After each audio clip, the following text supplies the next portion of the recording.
घीसा, रेखा चित्र, खंडहर, अकारण, आकर्षण, संभवता, इष्ट, क्षत विक्षक्त, लकुटी, निठल्ले, जिज्ञासु, उत्तरदायित्व, विभक्त, स्मृति, अस्थि पंजरमय, वैमनस्य, उद्विग्न, ईशत, अंगोछा, आदान प्रदान। महादेवी वर्मा द्वारा रचित घीसा एक ऐसे बालक का रेखा चित्र है जो उनका प्रिय व आज्ञाकारी छात्र था। उनके प्रत्येक आदेश का वह अवश्य पालन करता। घीसा की अबोधता, भोलापन तथा निस्वार्थ भावना लेखिका कभी भुला नहीं पाई। गंगा पार झूसी के खंडहर और उसके आसपास के गांवों के प्रति मेरा जैसा अकारण आकर्षण रहा है, उसे देखकर ही संभवतः लोग इसे मेरा जन्म जन्मांतर का संबंध कहकर मुझ पर व्यंग कसते थे। लोग अपने इष्ट मित्रों से मिलने व आमोद प्रमोद में मग्न रहते, तो मैं अपना समय उस खंडहर और उसके क्षत विक्षत चरणों पर पछाड़े खाती भागीरथी के तट पर सुख से काट देती।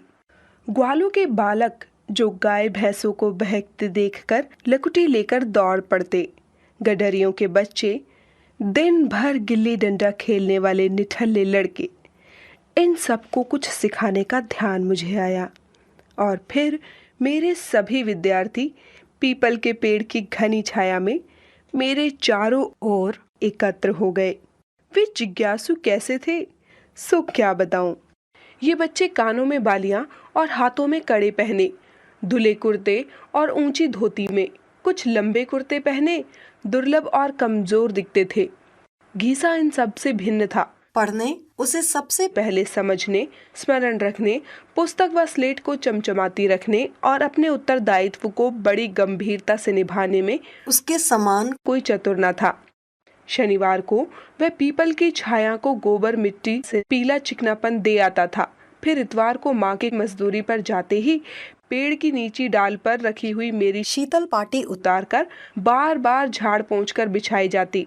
कभी काम न आने वाली सूखी स्याही लगी कांच की दवात, टूटे निब और उखड़े हुए रंग वाले भूरे हरे कलम को पेड़ के कोटर से निकालकर यथास्थान रख दिया जाता और इस विचित्र पाठशाला का विचित्र मंत्री और निराला विद्यार्थी कुछ आगे बढ़कर मेरे सप्रणाम स्वागत के लिए प्रस्तुत हो जाता। एक और अविस्मरणीय घटना है।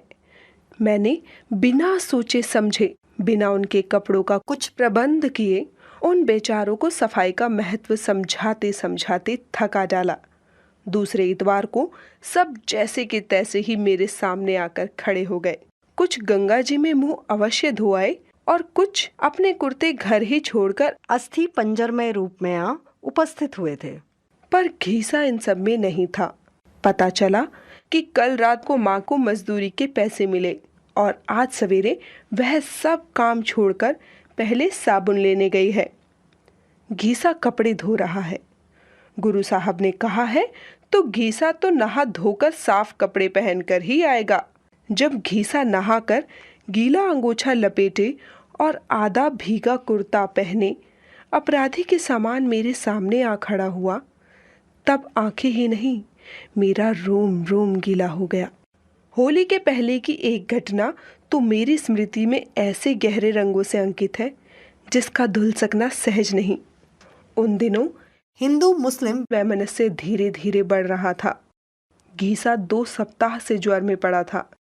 2-4 दिन उसकी माँ स्वयं बैठी रही, फिर एक अंधी बुढ़िया को बैठाकर काम पर जाने लगी। इतवार को सांझ को मैं बच्चों को विदा दे घीसा को देखने चली, परंतु पीपल से 50 पग दूर पहुंचते पहुंचते उसी को डगमगाते पैरों से गिरते पड़ते अपनी ओर आते देख मेरा मन उद्विग्न हो उठा। मुल्लू के काका ने बताया कि शहर में दंगा हो रहा है, तो घीसा स्वयं को रोक नहीं पाया। गिरता पड़ता वह मुझे सचेत करने आया था और वह यह सोचकर आया था कि अब वह गुरु साहब को किसी तरह भी इन दंगे झगड़ों के दिनों में कहीं नहीं जाने देगा।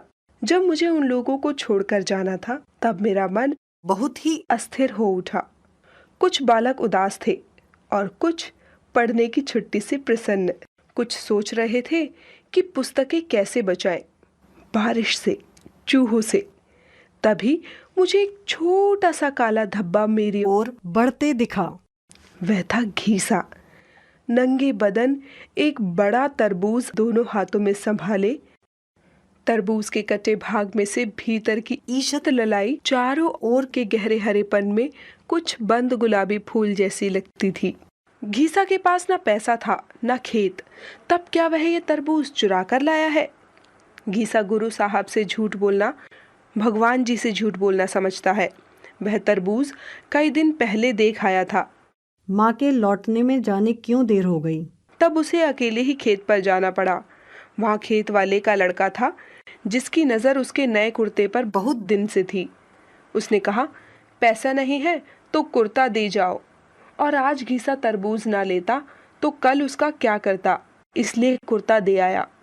पर गुरु साहब को चिंता करने की आवश्यकता नहीं, क्योंकि गर्मी में वह कुर्ता पहनता ही नहीं और आने जाने के लिए पुराना ठीक रहेगा। तरबूज सफ़ेद ना हो इसलिए कटवाना पड़ा। मीठा है या नहीं, यह देखने के लिए उंगली से कुछ निकाल भी लेना पड़ा।